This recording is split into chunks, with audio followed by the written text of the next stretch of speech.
Salt. A funny thing happened on the way to the 2015 dietary guidelines process.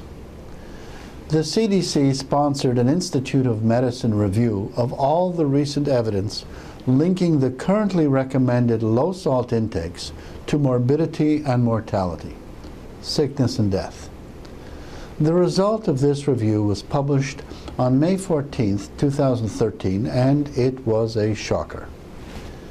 The IOM Committee on the Consequences of Sodium Reduction found no evidence for a clear benefit and, to the contrary, some evidence suggesting a risk of adverse health outcomes associated with the sodium intake levels recommended by the dietary guidelines, this 1,500 to 2,300 milligrams sodium per day, among those people with diabetes, kidney disease, or other cardiovascular diseases.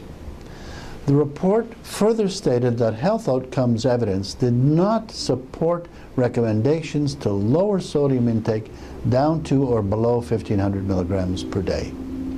Thus, the past practice of relying largely on one single health measure, blood pressure, has resulted in serious questioning of the guidelines that have been in effect for a decade.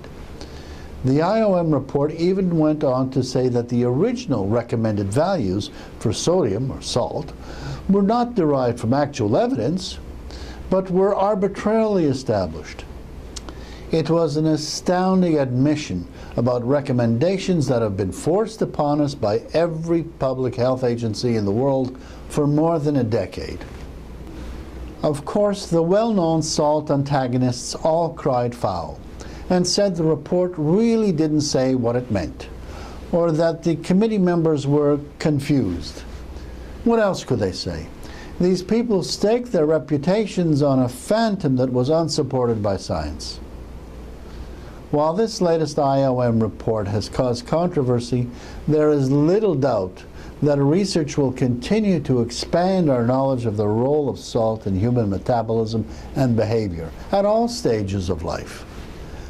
I hope that the 2015 Dietary Guidelines Advisory Committee will broaden their understanding of sodium, an essential element, rather than produce another questionable population-wide set of recommendations fixated upon a single surrogate measure, as has been the case for more than a decade. If not, they'll simply be wasting their time and your money. Salt.